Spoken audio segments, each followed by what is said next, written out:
సూటిగా అడిగిన నేను. మీరు అంటా ఉన్నారు, పేపర్లు రాస్తూ ఉన్నాయి, కొన్ని యూట్యూబ్ ఛానళ్ళు మరి ఇష్టం వచ్చినట్టు మాట్లాడుతున్నారు.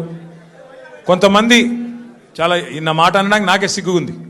కొంతమంది హీరోయిన్లను వీళ్ళేదో ట్యాప్ చేసి బెదిరించి ఇష్టం వచ్చినట్టుగా వాళ్ళు ఏదైతే అడ్డగోలు వ్యాఖ్యానాలు రాసినారో ఇది వాస్తవమా? వాస్తవం అయితే నా ముందు పెట్టండి, చెప్పండి ఎవరికి అట్లా జరిగింది దయచేసి చెప్పండి అని చెప్పాను.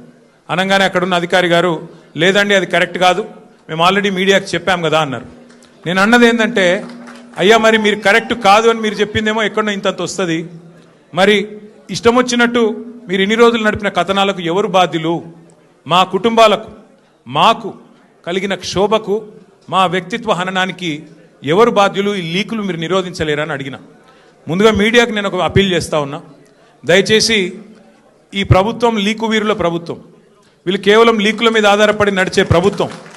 ఈ ప్రభుత్వం ఇచ్చే అడ్డగోలు లీకులను దయచేసి మీడియా కూడా మీరు ఇష్టానుసారంగా ప్రచురించకండి. దానిలో వాస్తవం ఎంత అవాస్తవం ఎంత ఒకసారి దయచేసి చెక్ చేసుకోండి అని చెప్పి నా ప్రార్థన. మొన్న హరీష్ రావు గారు పోయి రాగానే నేను ఆశ్చర్యపోయాను. వాళ్ళు ఇష్టం ఉన్న కథనాలు. హరీష్ రావు గారికి ఇంటి నుంచి భోజనం వచ్చిందని ఒకరు, హరీష్ రావు గారు ఇట్లా అయ్యారు అట్లా అయ్యారని ఎవరు, ఇంకో 16 ప్రశ్నలు అడిగినారని ఇంకొకరు, తెల్లారి మళ్ళీ పేపర్లలో అదే అండి తెల్లారి పేపర్లలో ఇంకోటి, ఇవాళ నేను అక్కడ ఉన్నప్పుడు కూడా అట్లా వేసింటారు, ఫలానా ఆయన తీసుకొచ్చారు, ఇట్లా చేశారు, ఉక్కిరి బిక్కిరి ఇన్ని ప్రశ్నలు. అంటే ఇది దయచేసి బాధ్యత గల మీడియా సంస్థలతో నా ప్రార్థన. 2 ఏళ్ళు అయిపోయింది, ఈ కాలక్షేపం జరగాల్సినంత జరిగింది, ప్రజలకు కూడా మీరు అందించాల్సినంత వినోదం అందించినారు.